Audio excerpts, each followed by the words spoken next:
आणि आता पाहणार आहोत पुढल्या 25 मिनिटात 50 बातम्या। आज पुन्हा एकदा भाजप शिवसेना युतीची नवी जाहिरात समोर आलेली आहे। कालच्या जाहिरातीमध्ये गायब असलेले उपमुख्यमंत्री देवेंद्र फडणवीस, दिवंगत शिवसेना प्रमुख बाळासाहेब ठाकरे, आनंद दिघेंसह मंत्रिमंडळातील सर्वच प्रमुख मंत्र्यांचे फोटो या जाहिरातीमध्ये पाहायला मिळाले।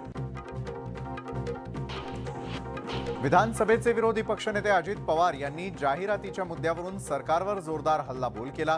आज पुन्हा एकदा जाहिरात देण्यात आलेली आहे। आजची जाहिरात म्हणजे सारवासारव करण्याचा प्रयत्न आहे। तसंच कालच्या चुकीची शिवसेनेकडून दुरुस्ती करण्यात आलेली आहे असा खोडसाळपणा पुन्हा होऊ नये, तसंच ही जाहिरात देणारा तो हितचिंतक नेमका कोण आहे आणि या जाहिरातींसाठी पैसे कुणी दिले, असा सवाल अजित पवारांनी उपस्थित केलाय। मुख्यमंत्री यांच्या सर्वेच्या जाहिरातीवरती अनिल बोंडे यांनी वाशिममध्ये जोरदार टीका केली। बेडूक कितीही फुगला तरी हत्ती बनत नाही असं उदाहरण देत मुख्यमंत्री एकनाथ शिंदे यांच्या जाहिरातीवरून जोरदार टीका केली आहे। खासदार अनिल बोंडे यांनी केलेल्या टीकेवर शिवसेनेच्या संजय गायकवाड यांनी नाराजी व्यक्त केली आहे। एकनाथ शिंदे आणि त्यांचे आमदार हे वाघ आहेत आणि या वाघांनी उठाव केला म्हणून भाजपला सत्ता मिळाली असा टोला त्यांनी लगावलाय। खासदार अनिल बोंडेंनी मुख्यमंत्र्यांवर केलेल्या टीकेचा आमदार बच्चू कडूंनी चांगलाच समाचार घेतला। अनिल बोंडे जर मुख्यमंत्र्यांवर टीका करत असतील तर आम्ही त्यांना आमच्या पद्धतीने उत्तर देऊ, असा इशारा बच्चू कडूंनी दिलाय। संजय राऊत यांचं मानसिक संतुलन बिघडलं। तथ्यहीन आरोप करण्याची त्यांची सवय आहे। स्फोटक विधानं करून लोकप्रियता मिळवण्यासाठी राऊतांची धडपड सुरू आहे आणि त्यामुळे त्यांच्या प्रत्येक आरोपावरती खुलासा देण्याची गरज नसल्याचं मत मंत्री राधाकृष्ण विखे पाटील यांनी व्यक्त केलंय। जाहिरातीवरून शिवसेना भाजपमधील धुसफूस समोर आलेली असून एकमेकांवरती कुरघोडी करण्याचा प्रयत्न असल्याचं मत राष्ट्रवादीचे ज्येष्ठ नेते एकनाथ खडसे यांनी व्यक्त केलं। आगामी निवडणुकीसाठी एकनाथ शिंदेंचं नेतृत्व पुढे आणण्याचे उद्दिष्ट असल्याचंही ते म्हणाले। भाजपनं 2024 मध्ये होणाऱ्या लोकसभा निवडणुकीची रणनीती आखण्यास सुरुवात केली आहे। त्याचाच एक भाग म्हणून भाजपकडून आता देशभरात टिफिन बैठकांचं आयोजन करण्यास सुरुवात झालेली आहे। मुंबईच्या आरे कॉलनीतील राम मंदिर परिसरात झालेल्या बैठकीला चंद्रशेखर बावनकुळेंनी हजेरी लावली आणि त्यावेळी त्यांनी उपस्थित कार्यकर्त्यांशी संवाद साधला। केंद्र सरकारला 9 वर्ष पूर्ण झालेले असून या पार्श्वभूमीवर छत्रपती संभाजीनगर शहरामध्ये विशेष जनसंपर्क अभियान सुरू करण्यात आलेले आहे। केंद्र सरकारनं शहरासाठी 2700 कोटी रुपये खर्च करून अमृत मिशन अंतर्गत पाणीपुरवठा योजनेची कामं सुरू करण्यात आली आहेत। विकास तीर्थ यात्रा अभियानांतर्गत शहरातील 1000 महिलांनी पाणीपुरवठा योजनेला भेट देऊन सुरू असलेल्या कामाची पाहणी करून समाधान व्यक्त केलंय। हिंगोली शहरामध्ये नगर परिषदेकडून सलग 3ऱ्या दिवशी अतिक्रमण काढण्याचं काम सुरू आहे। हिंगोलीचे आमदार तानाजी मुटकुळे यांनी कामाची पाहणी केली। यावेळी अतिक्रमण काढताना कुणाचीही गय करू नका, रस्त्याच्या कडेला हातगाडी लावणाऱ्या फळ विक्रेत्यांना भाजी मंडईमध्ये जागा उपलब्ध करून द्या, अशा सूचना त्यांनी प्रशासनाला दिल्या। लातूर जिल्ह्यामधील अहमदपूर इथल्या दुकानांमधून कपाशीचे राशी सीड घ्यायचं असेल तर सोबत तेवढ्याच किमतीची दुसऱ्या कंपनीची बॅग घ्यावी लागते आणि त्यामुळे शेतकऱ्यांची मोठ्या प्रमाणात फसवणूक होत होती। ही बातमी न्यूज 18 लोकमतनं दाखवल्यानंतर या बातमीची तत्काळ दखल घेत कृषी अधीक्षकांनी संबंधित दुकानांवर दंडात्मक कारवाई केली आहे। राज्यामध्ये बोगस बियाणं विकणाऱ्यांवरती कारवाई करण्यास सुरुवात झालेली आहे। 1100 अधिकारी बियाण्यांची तपासणी करत असल्याची माहिती कृषी आयुक्तांनी दिली आहे। बनावट आणि निकृष्ट दर्जाची औषधं, बियाणं आणि खतांची विक्री करणाऱ्यांविरोधात कृषी विभागाकडून धाडसत्र राबवलं जात आहे आणि त्यामुळे आता बोगस बियाण्यांच्या विक्रीला आळा बसेल असा विश्वास आयुक्तांनी व्यक्त केलाय। वाशिमच्या मंगरुळपीर तालुक्यामधील वनोजा आणि शेलू परिसरासह काही भागात पावसानं हजेरी लावली। त्यामुळे उकाड्यापासून त्रस्त झालेल्या नागरिकांना काहीसा दिलासा मिळालाय। पावसामुळे शेतकऱ्यांमध्ये आनंदाचं वातावरण निर्माण झालेलं असून पेरणीच्या कामांना वेग आलाय। छत्रपती संभाजीनगरमध्ये जोरदार पावसानं हजेरी लावली। दुपारच्या वेळी आलेल्या पावसानं नागरिकांना उकाड्यापासून दिलासा मिळालाय। पुणे मुंबई द्रुतगती मार्गावरील केमिकल टँकरला लागलेल्या आगीनंतर बचाव कार्य करणारी क्रेन पलटी होऊन अपघात झाला। यावेळी क्रेनने पेट घेतलेला होता आणि यामध्ये बचाव पथकातील सर्व सदस्य अगदी थोडक्यात बचावले। अकोला जिल्ह्यामधील गिरनार इथल्या शोरूमला भीषण आग लागली। या आगीत सर्व्हिसिंगसाठी आलेले 5 ते 7 टिप्पर जळून खाक झाले। आगीवर नियंत्रण मिळवण्यात अग्निशमन दलाच्या जवानांना यश मिळालं। पावसाळ्यामध्ये बसमधून प्रवास करताना प्रवाशांना अनेकदा गळतीचा सामना करावा लागतो आणि त्यामुळे चिपळूण बस स्थानकातील 110 गाड्यांपैकी बहुतांश गाड्यांची डागडुजी करण्यात आली आहे। गाड्यांचे लिकेज रोखण्यासाठी लेदर टॅपिंगची कामही युद्धपातळीवरती सुरू करण्यात आलेली आहे। बीडमधील एका शिक्षिकेला भोंदू बाबानं गंडा घातल्याची घटना समोर आली। घरातील वाईट शक्ती बाहेर काढण्यासाठी सुवर्ण कलश पूजा करायला लावून 2 भामटे कलशातील 14 तोळे सोनं घेऊन पसार झाले। या प्रकरणी गुन्हा दाखल करण्यात आलेला असून तपासामध्ये जादूटोणाविरोधी कायद्याचे कलम वाढवलं जाणार असल्याचं उपविभागीय पोलीस अधीक्षकांनी सांगितलंय। पालघरमध्ये जिल्हा मुख्यालया शेजारी शासन आपल्या दारी या भव्य कार्यक्रमाचं आयोजन करण्यात आलेलं आहे। मात्र पालघरमध्ये वादळी वारा आणि पावसाची संततधार सुरू असल्यानं नियोजन करताना जिल्हा प्रशासनाची चांगलीच तारांबळ उडाल्याचं पाहायला मिळालं। चंद्रपूर जिल्ह्यामधील माजरी परिसर मागील वर्षी पुरानं वेढलेला होता आणि तेव्हा जिल्हा प्रशासनाकडून उपाययोजनांची घोषणा देखील करण्यात आली होती। मात्र प्रतिबंधात्मक कोणतीही कामं न झाल्यानं यंदाही अति पाऊस आल्यास पुराचा धोका निर्माण होण्याची भीती नागरिकांच्या मनात आहे आणि त्यामुळे पावसाआधी उपाययोजना करण्याची मागणी नागरिकही करतायत। संत गाडगेबाबा अमरावती विद्यापीठाच्या वतीनं घेण्यात आलेल्या पत्रकारितेच्या प्रथम वर्षाच्या पहिल्या सत्राच्या परीक्षेत मराठी माध्यमाच्या विद्यार्थ्यांच्या प्रश्नपत्रिकेमधील काही प्रश्न हिंदी माध्यमात असल्यानं विद्यार्थ्यांमध्ये संभ्रम निर्माण झालाय। त्यामुळे संबंधित प्रश्नांचे सरसकट गुणदान करण्यात यावे अशी मागणी विद्यापीठ परीक्षकांनी केलेली आहे। थोर समाजसेवक डॉक्टर अभय बंग आणि डॉक्टर राणी बंग यांना 37वा राजर्षी शाहू पुरस्कार जाहीर करण्यात आलेला आहे। छत्रपती शाहू महाराज आणि पालकमंत्री दीपक केसरकर यांच्या हस्ते 26 जूनला या पुरस्काराचं वितरण होणार आहे। टाळ मृदुंगावरती ठेका धरत संत ज्ञानेश्वर महाराजांच्या पालखीनं वारीचा सगळ्यात महत्त्वाचा आणि कठीण टप्पा पार केलाय। हे वारकऱ्यांनी भर उन्हामध्ये विठुनामाचा गजर करत दिवे घाट पार केला। लाखो वारकऱ्यांमुळे दिवे घाटात विहंगम दृश्य पाहायला मिळालं। टाळ मृदुंगाच्या गजरात ज्ञानोबा माऊली तुकारामाच्या जयघोषात श्री क्षेत्र निवासा इथल्या श्री संत ज्ञानेश्वर महाराज संस्थानच्या दिंडी सोहळ्याचा पहिला रिंगण सोहळा उत्साहात पार पडला। यामध्ये वारकरी रिंगणासह झेंडेकरांचे रिंगण, टाळकऱ्यांचे रिंगण आणि अश्वांच्या नृत्यानं सर्वांचं लक्ष वेधून घेतलं। आद्य महिला संत मुक्ताबाईंच्या पालखीचं बीड जिल्ह्यात जोरदार स्वागत करण्यात आलं। गोदावरी स्नान करून पालखीचा मुक्काम गेवराई शहरात असणार आहे। पुढील 5 दिवस ही पालखी बीड जिल्ह्यातून प्रवास करणार आहे। कोकणातला मच्छीमार समाज विठुरायाचा जयघोष करत पंढरपूरला निघालाय। गुहागर ते पंढरपूर अशी पायी दिंडी निघालेली असून यात महिलांचा सहभाग लक्षणीय दिसून येतोय। सोलापूरमधील सिद्धेश्वर साखर कारखान्याच्या अनधिकृत चिमणी पाडण्यास सुरुवात झालेली आहे। अक्कलकोटमधील शेतकऱ्यांनी याला विरोध करत शेतातील उभा ऊस पेटवून दिला। कारखान्यावरती आमचं जीवन आहे, आता कारखाना नसेल तर ऊस ठेवून करायचं काय असा संतप्त सवाल शेतकऱ्यांनी उपस्थित केलाय। डोंबिवलीमधल्या कोपर भागातील एका व्यक्तीचा विजेचा शॉक लागून मृत्यू झाला। विद्युत खांबाला करंट येत असल्याची माहिती 4 दिवसांपूर्वी स्थानिकांनी महावितरण आणि महापालिकेला दिलेली होती। मात्र याकडे दुर्लक्ष झाल्यानं कोपर भागातील नागरिकांनी रास्ता रोको करून महावितरण आणि महापालिकेविरोधात संताप व्यक्त केलाय। शेतकऱ्यांच्या प्रश्नावरती स्वाभिमानी शेतकरी संघटनेचे नेते रविकांत तुपकर आक्रमक झाले। आंदोलनावरती ठाम असून मागण्या मान्य न झाल्यास मुंबई इथल्या AIC कार्यालयाच्या 20व्या माळ्यावरून उड्या घेऊन आत्महत्या करण्याचा इशारा तुपकरांनी दिलाय। त्यामुळे आता रविकांत तुपकरांच्या घरासमोर पोलीस बंदोबस्त तैनात करण्यात आलाय। अक्षय भालेरावच्या मारेकऱ्यांना फाशी देण्यात यावी या मागणीसाठी वंचित बहुजन आघाडीच्या वतीनं भुसावळ इथल्या प्रांत कार्यालयावरती धडक मोर्चा काढण्यात आला। या मोर्चामध्ये मोठ्या संख्येनं महिला देखील सहभागी झाल्या होत्या। यावेळी प्रांत अधिकाऱ्यांना निवेदन देण्यात आलंय। सांगली जिल्ह्यामधील येळावी इथल्या ग्रामस्थांनी रस्त्याच्या मागणीसाठी 5वा मैल या ठिकाणी रास्ता रोको केला। वारंवार निवेदन देऊनही बांधकाम विभाग दुर्लक्ष करत असल्यानं ग्रामस्थ आक्रमक झाले। अखेर सार्वजनिक बांधकाम विभागाकडून 20 जून पर्यंत सदर काम पूर्ण करण्याचं आश्वासन दिल्यानंतर आंदोलन मागे घेण्यात आलं। हिंगोली कृषी उत्पन्न बाजार समितीमधील मापाऱ्यांनी बाजार समिती सचिवांविरुद्ध ठिय्या आंदोलन केलंय। बाजार समितीच्या सचिवांकडून अनधिकृतपणे नवीन मापाऱ्यांची भरती सुरू असल्याचा आरोप आंदोलकांनी केला, तर मापारी कामामध्ये हयगय करत असल्याचं स्पष्टीकरण सचिवांनी दिलं। या वादात शेतकऱ्यांचे मात्र हाल होत आहेत। ठाण्यातील मुंब्रा रेती बंदर इथे प्लास्टिकच्या गोणीमध्ये एका महिलेचा मृतदेह सापडला होता। या घटनेचा उलगडा मुंब्रा पोलिसांनी केलाय। संबंधित महिलेच्या पतीनंच चारित्र्याचा संशय घेत या महिलेची हत्या केल्याचं पोलीस तपासात निष्पन्न झालं। या प्रकरणी मुंब्रा पोलिसांनी मृत महिलेच्या पती आणि त्याच्या साथीदाराला अटक केली आहे। नालासोपाऱ्यामधील एका 29 वर्षीय तरुणीला घर दाखवण्याच्या बहाण्यानं ठार मारण्याची धमकी देऊन एका इस्मानं तिच्यावर बलात्कार केला। याविरुद्ध पोलीस स्टेशनमध्ये गुन्हा दाखल करण्यात आलेला असून आरोपीला अटक करण्यात आली आहे। विरारमध्ये सोनं खरेदी करण्याच्या बहाण्यानं एका टोळीनं सोन्याच्या दागिन्यांवरती डल्ला मारला। चोरट्यांच्या या टोळीमध्ये एका महिलेचाही सहभाग आहे आणि या प्रकरणी पोलिसांनी 6 लाखांच्या मुद्देमालासह दोघांना अटक केली आहे।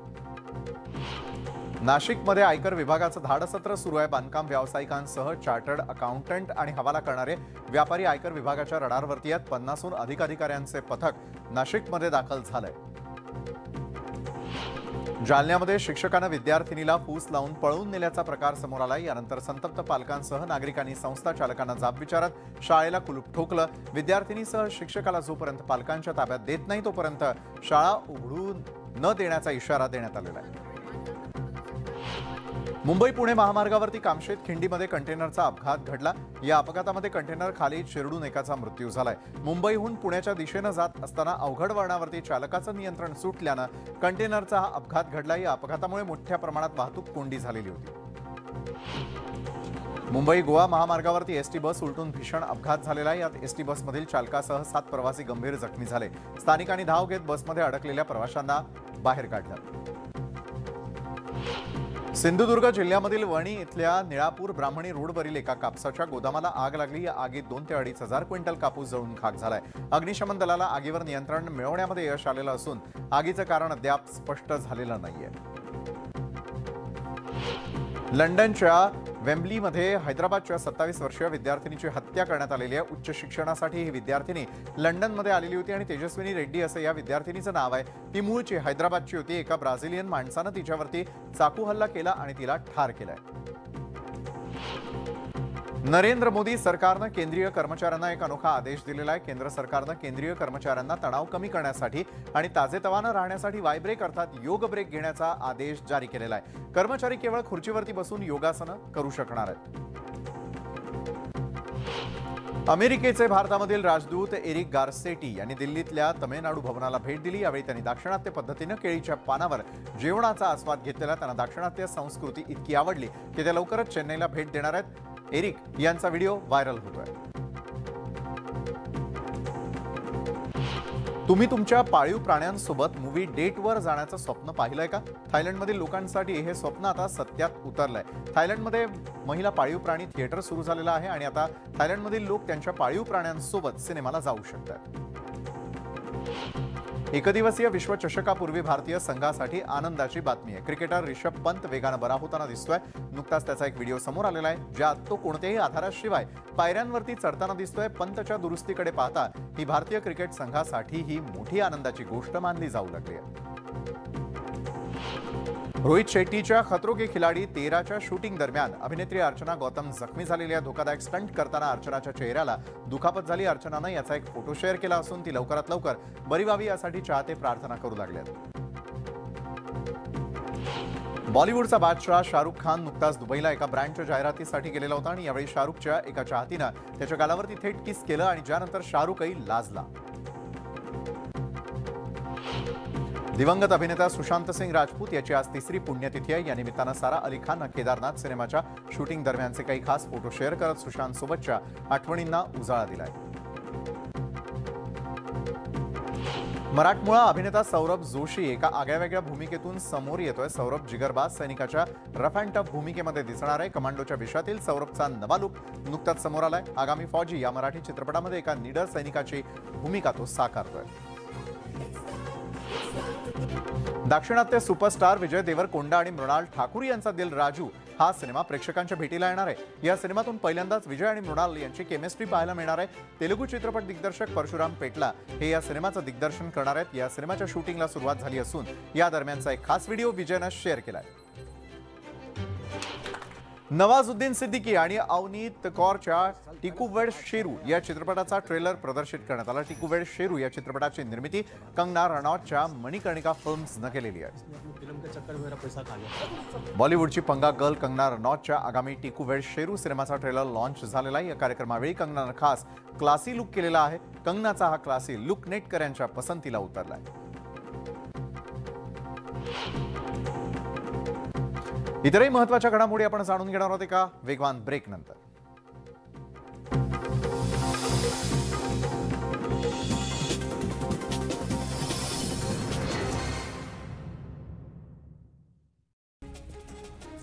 भक्तीनं न्हाऊन निघाल्याचं पाहायला मिळतंय। निसर्गानं मुक्त उधळण केलेला दिवेघाट आणि विठुरायाच्या दर्शनाला निघालेला वारकरी हे दृश्य अनुभवायला मिळतंय।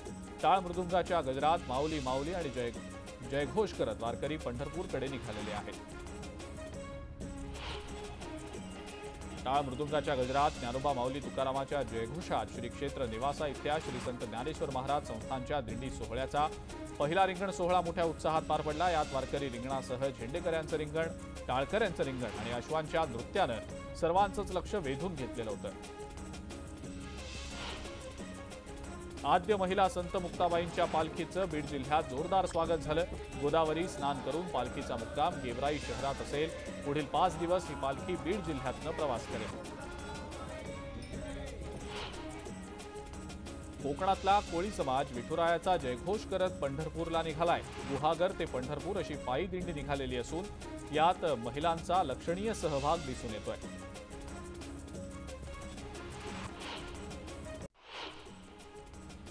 लातूरच्या अहमदपूर इथल्या दुकानांमधनं कापसाचं बियाणं घ्यायचं असेल तर सोबत तेवढ्याच किमतीची दुसऱ्या कंपनीची बॅग घ्यावी लागत होती। त्यामुळे शेतकऱ्यांची मोठ्या प्रमाणात फसवणूक होत होती। ही बातमी न्यूज 18 लोकमतनं दाखवल्यानंतर त्या बातमीची तत्काळ दखल घेत कृषी अधीक्षकांनी संबंधित दुकानांवर दंडात्मक कारवाई केली आहे।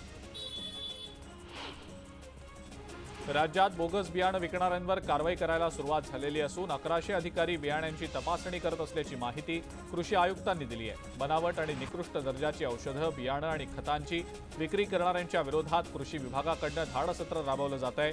त्यामुळे आता बोगस बियाण्यांच्या विक्रीला आळा बसेल असा विश्वास आयुक्तांनी व्यक्त केला। छत्रपती संभाजीनगरमध्ये जोरदार पावसानं हजेरी लावलेली आहे। दुपारच्या वेळेला आलेल्या पावसानं नागरिकांना उकाड्यापासून दिलासा मिळालाय। पालघरमध्ये जिल्हा मुख्यालयाच्या शेजारी शासन आपल्या दारी या भव्य कार्यक्रमाचं आयोजन करण्यात आलं। मात्र पालघरमध्ये वादळी वारा आणि पावसाची संततधार सुरू असल्यानं नियोजन करताना जिल्हा प्रशासनाची चांगलीच तारांबळ उडाल्याचं पाहायला मिळालं। चंद्रपूरमधल्या माजरी परिसर गेल्या वर्षी पुरानं वेढलेला होता आणि तेव्हा जिल्हा प्रशासनाकडून उपाययोजनांची घोषणा करण्यात आलेली होती। मात्र प्रतिबंधात्मक कोणतीही कामं न झाल्यानं यंदा सुद्धा अतिपाऊस आल्यास पुराचा धोका निर्माण होण्याची भीती नागरिकांच्या मनात आहे आणि त्यामुळे पावसाच्या आधी उपाययोजना करण्याची मागणी स्थानिक करतात। संत गाडगेबाबा अमरावती विद्यापीठाच्या वतीनं घेण्यात आलेल्या पत्रकारितेच्या प्रथम वर्षाच्या पहिल्या सत्राच्या परीक्षेत मराठी माध्यमाच्या विद्यार्थ्यांच्या प्रश्नपत्रिकेमधील काही प्रश्न हिंदी माध्यमांमधून आल्यानं विद्यार्थ्यांमध्ये संभ्रम निर्माण झाला आणि त्यामुळे संबंधित प्रश्नांचे सरसकट गुणदान करण्यात यावेत अशी मागणी विद्यापीठ परीक्षकांनी केलेली आहे। गोंदिया जिल्ह्यामध्ये अद्याप पाऊस पडलेला नाही आणि त्यामुळे शेतकरी पावसाची प्रतीक्षा करतायत। नागरिक उकाड्यानं प्रचंड हैराण झाले। राज्यातला सर्वात मोठा जिल्हा असलेल्या अहमदनगरमध्ये आता 2 ठिकाणी जिल्हाधिकारी कार्यालय सुरू होणार आहे। राज्य सरकारनं शिर्डीमध्ये अप्पर जिल्हाधिकारी कार्यालय सुरू करण्याचा निर्णय घेतल्यानं उत्तरनगर जिल्ह्यातल्या नागरिकांची ससे होलपट थांबणार आहे। अक्कलकुवा तालुक्यातल्या केवडीच्या कोतवालपाडा गावात रस्ताच नसल्यानं तब्बल 20 किलोमीटरची पायपीट करत वऱ्हाडी मंडळी नवरीच्या गावी पोहोचली। या वरातीचा व्हिडिओ सध्या व्हायरल होत आहे। मात्र प्रशासन मात्र याकडे सर्रासपणे दुर्लक्ष करत आहे।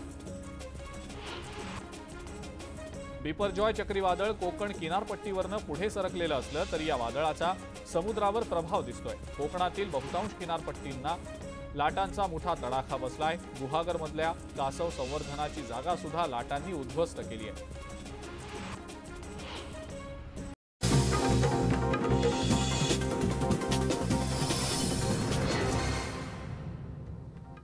ब्रेकनंतर पाहूयात इतर महत्त्वाच्या घडामोडी।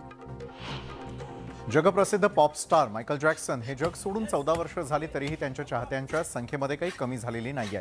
अनेक जण त्यांच्या स्टेप्स कॉपी करताना दिसतात। नुकताच एक व्हिडिओ व्हायरल होतोय ज्यात समजा मायकेल बॉक्सर असता तर तो कसा असता हे दाखवण्यात आलेलं आहे। निसर्गाची किमया किती न्यारी आहे हे तर तुम्हाला माहितीच आहे। मात्र याचाच प्रत्यय देणारा हा व्हिडिओ आहे ज्यात पाहू शकता एक भलं मोठं झाड जमीनदोस्त झालेलं आहे। पण त्याच जमीनदोस्त झालेल्या झाडाच्या खोडावरती तब्बल 5 झाडं उगवली आहेत। जणू 5 झाडांच्या जीवासाठी एका झाडानं आपलं जीवन समर्पित केलंय असंच वाटतंय। निसर्गाची ही किमया पाहून तुम्ही देखील हैराण व्हाल। एका लहान मुलानं नेटकऱ्यांची मनं जिंकलेली आहेत. तो आपल्या बाउलमधील खाणं पक्ष्यांना खायला घालताना दिसतोय. आवडीनं तो पक्ष्यांना घास भरवत असल्याचा हा व्हिडिओ सध्या व्हायरल होतोय, जो पाहून सगळे त्याचं कौतुकही करतात.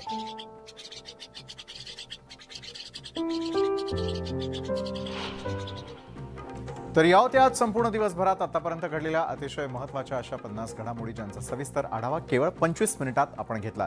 तर आजच्या 25 मिनिट 50 बातम्यांमध्ये वेळ झाली इथंच थांबण्याची. ताज्या घडामोडींसाठी पाहायला विसरू नका न्यूज 18 लोकमत.